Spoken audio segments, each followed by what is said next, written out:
Histology Laboratory for Skeletal Muscle, Anatomy 2203. Examine slide number 28 for skeletal muscle. Note that both a longitudinal and a cross-sectional profile are present on this particular slide.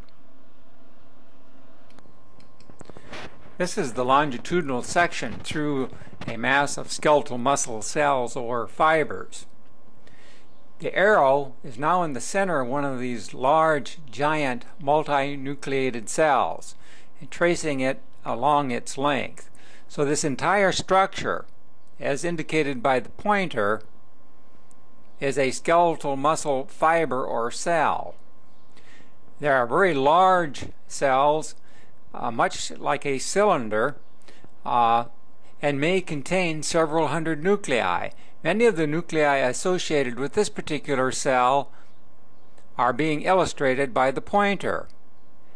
The other thing one should note is their location, their peripheral location along their cell.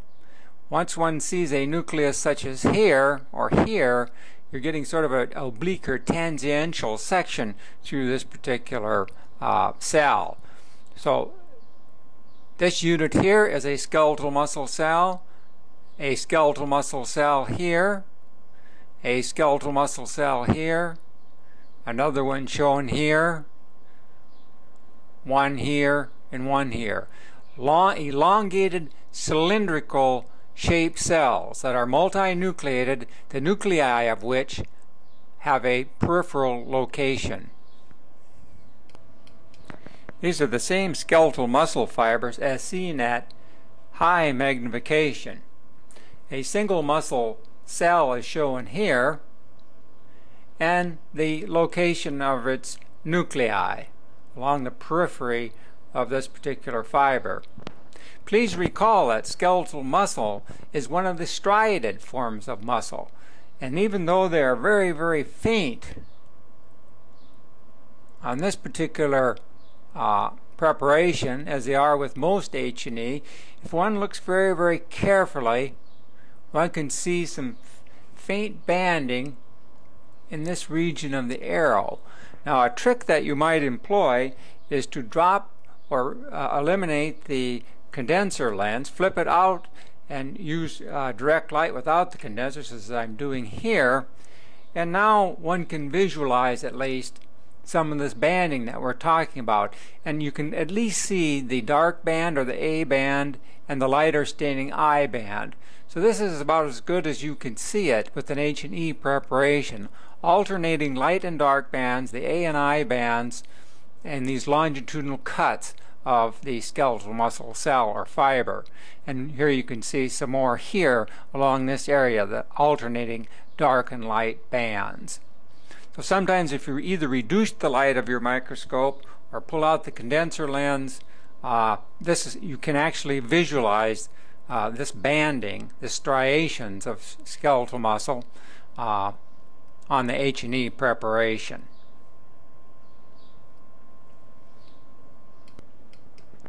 Now this is a field of skeletal muscle cells or fibers, but seen in cross-section rather than in longitudinal section. So here's a portion of a fascicle of skeletal muscle shown here, and each one of these cylindrical units cut in cross-section, like is illustrated here, is a skeletal muscle cell or fiber. So each one of these units is a skeletal fiber or cell cut in cross-section. Now compare those with the longitudinal profile, which looked like elongated ribbon-like structures.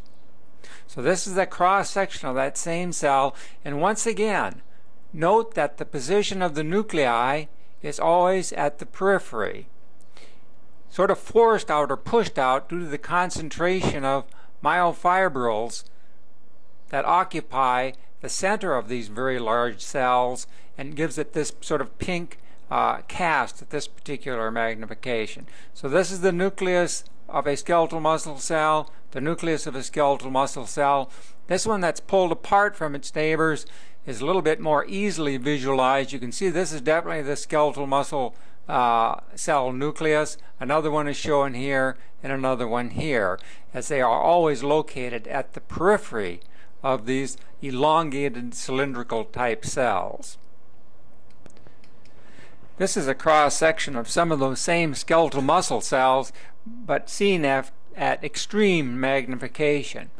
So this is a cell here, its nuclear profiles, and another cell shown here. And note as we look at these individual cells that the interior is not that homogeneous pink mass as we noted earlier, but it's made up of sort of a fibrillar type of material. I'm trying to focus this. It looks much better under the microscope than it's being able to photograph.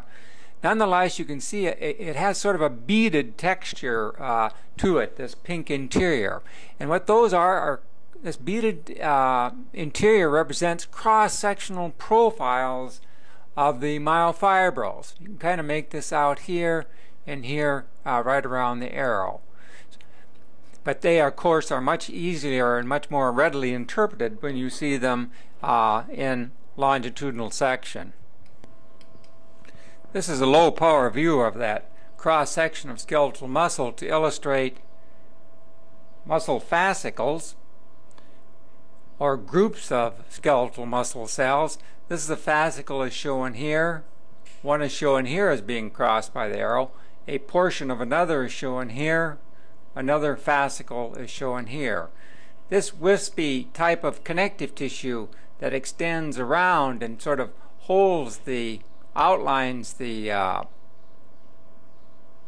muscle fascicle, an example would be right at the tip of the arrow, is paromysium.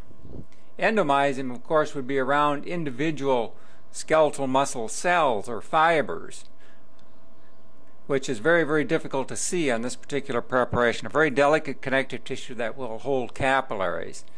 The paromysium is a little bit more robust, also containing some of the larger vessels, as you can see, but once again is very scant in this particular preparation and hard to visualize.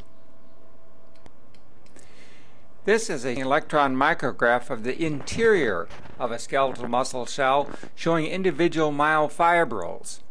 One is shown here. It extends from this point to this point. Another is shown here.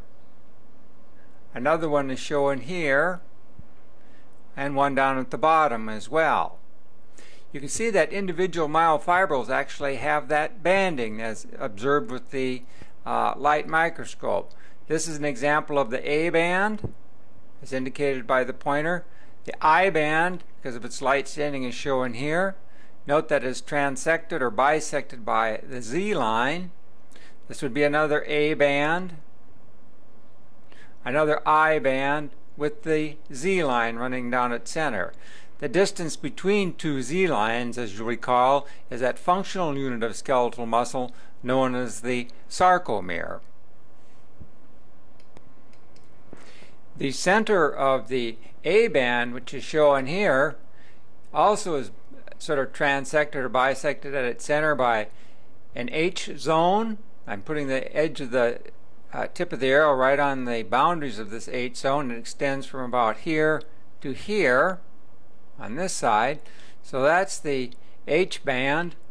And then down its center is a thin line at the end of the tip of the arrow, the so-called M line, as indicated by the very tip of the arrow.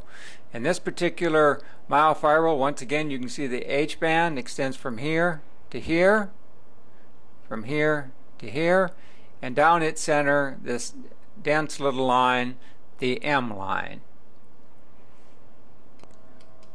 Now, these examples that have been demonstrated on an electron micrograph should be found and compared to that model of the ultrastructure of a skeletal muscle cell available in the laboratory. One should be able to find the A band, the I band, the Z line, and other subcomponents of the myofibril within the skeletal muscle cell.